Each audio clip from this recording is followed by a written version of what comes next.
ಜಿಲ್ಲೆಯ ಮೂಡಲಗಿ ತಾಲೂಕಿನ ಸುಕ್ಷೇತ್ರ ಶಿವಾಪುರ ಗ್ರಾಮದಲ್ಲಿ ಇವತ್ತು ಶ್ರೀ ಮಲ್ಲಿಕಾರ್ಜುನ ಕಂಬಿ ಐದೇಶಿ ನಿಮಿತ್ತವಾಗಿ ಶ್ರೀ ಮಲ್ಲಿಕಾರ್ಜುನನ ಶಿವಾಪುರದ ಭಕ್ತರು ಊರ ಒಳಗೆ ಆಗಮನ ಮಾಡಿಕೊಂಡು ಬಹಳ ವಿಜೃಂಭಣೆಯಿಂದ ಬರಮಾಡಿಕೊಳ್ಳುತ್ತಾರೆ. ಇವರು ಹೋಳಿ ಹಬ್ಬದ ದಿವಸ ಶಿವಾಪುರ ಗ್ರಾಮದಿಂದ ಶ್ರೀಶೈಲದವರೆಗೆ ಪಾದಯಾತ್ರೆ ಮಾಡಿ ಯುಗಾದಿ ಹಬ್ಬಕ್ಕೆ ಶ್ರೀಶೈಲದಲ್ಲಿ ಶ್ರೀ ಮಲ್ಲಿಕಾರ್ಜುನನ ದರ್ಶನ ಪಡೆಯುತ್ತಾರೆ. ಮತ್ತೆ ಅದೇ ದಿವಸ ಮರಳಿ ಕಂಬಿ ಮಲ್ಲಯ್ಯನನ್ನ ಮತ್ತೆ ಶ್ರೀಶೈಲದಿಂದ ಮರಳಿ ಶಿವಾಪುರದವರೆಗೆ ಪಾದಯಾತ್ರೆ ಮಾಡುತ್ತಾರೆ. ಹಾಗೂ ಇವತ್ತು ಶ್ರೀ ಮಲ್ಲಿಕಾರ್ಜುನನಿಗೆ ಬೆಳಿಗ್ಗೆನೆ ಭಕ್ತರು ನೀರನ್ನು ಹಾಕಿ ಸಾವಿರಾರು ಭಕ್ತರು ಸೇರಿ ಶ್ರೀ ಮಲ್ಲಿಕಾರ್ಜುನನನ್ನ ಊರ ಒಳಗೆ ಸ್ವಾಗತ ಮಾಡಿಕೊಂಡ್ರು. ಆಮೇಲೆ ಅನ್ನ ಪ್ರಸಾದವನ್ನ ಮಾಡಿ ಅವರವರ ಮನೆಗೆ ತೆರಳಿದರು.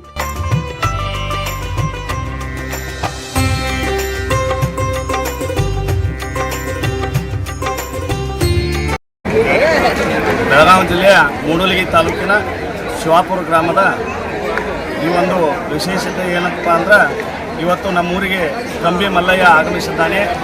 ಕಾರಣ ಈ ಶಿವಾಪುರ ಗ್ರಾಮದ ಕಂಬಿ ಮಲ್ಲಯ್ಯ ಅನ್ನೋದು ಒಂದು ವಿಶೇಷತೆ. ನಮ್ಮೂರಲ್ಲಿ ಒಂದು ಬೃಹತ್ವಾದ ಇವತ್ತಿನ ದಿನ ಜಾತ್ರೆ ನಡೀತದೆ. ಹೋಳಿ ಹಬ್ಬಕ್ಕಿಂತ ಮೊದಲು ಊರಲ್ಲಿ ಭಿಕ್ಷಾ ಮಾಡ್ಕೊಂಡು ಕಂಬಿ ಮಲ್ಲಯ್ಯ ಶ್ರೀಶೈಲಕ್ಕೆ ನಡೆಯುವ ಮುಖಾಂತರ ಪಾದಯಾತ್ರೆಯನ್ನು ಊರಿನ ಭಕ್ತಾದಿಗಳು ಎಲ್ಲರೂ ಕೂತ್ಕೊಂಡು ಶ್ರೀಶೈಲಕ್ಕೆ ಪಾದಯಾತ್ರೆ ಮಾಡ್ತಾರೆ. ಆನಂತರ ಬರೋ ಮುಂದೆ ಸೈಡಿಗೆ ನಡ್ಕೊತ ಬರ್ತಾರೆ. ಇದು ನಮ್ಮ ಊರಿನ ಮಲ್ಲಯ್ಯನ ವಿಶೇಷ. ಸಾವಿರಾರು ಭಕ್ತರು ಹಾಗೂ ಸಾವಿರಾರು ಜನಸಂಖ್ಯೆಯಲ್ಲಿ ಹೋಗುತ್ತಾನೋ ನಡ್ಕೊತ ಹೋಗ್ತಾರೆ, ಬರುತ್ತಾನೋ ನಡ್ಕೊತ ಬರೋದು ನಮ್ಮ ಊರಿನ ಒಂದು ವಿಶೇಷತೆ. ಇವತ್ತಿನ ದಿನ ಇಡೀ ಊರಿನ ಮಂದಿಯೆಲ್ಲ ಕೂಡಿ ಕಡಲೆಬೇಳೆ ಬೆಲ್ಲ ನೈವೇದ್ಯನ ಹಾಗೂ ಕಡುಬ ನೈವೇದ್ಯನ ಹಿಡಿದು ಮಲ್ಲಯ್ಯನ ಊರ ಒಳಗೆ ಕರ್ಕೊತಾರೆ. ಆನಂತರ ಶ್ರೀಶೈಲದಿಂದ ಬಂದಂಥ ಭಕ್ತಾದಿಗಳು ಸಹ ಮಲ್ಲಯ್ಯ ಊರಿನೊಳಗೆ ಬರುವವರೆಗೂ ಅವರು ಕೂಡ ಒಳಗಡೆ ಬರಲ್ಲ.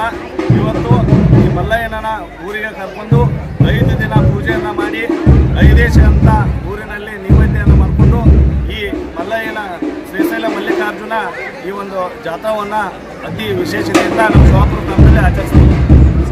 ವೀಕ್ಷಕರೇ, ನಮ್ಮ ಸತ್ಯಂ ವಾಹಿನಿಯ ಪ್ರತಿದಿನದ ಅಪ್ಡೇಟ್ ಮಾಹಿತಿಯನ್ನ ತಿಳಿದುಕೊಳ್ಳಲು ಸತ್ಯಂ ಟಿವಿ ಕನ್ನಡ ಯೂಟ್ಯೂಬ್ಗೆ ಸಬ್ಸ್ಕ್ರೈಬ್ ಆಗಿ ಹಾಗೂ ಬೆಲ್ ಐಕಾನ್ ಅನ್ನು ಕ್ಲಿಕ್ ಮಾಡಿ.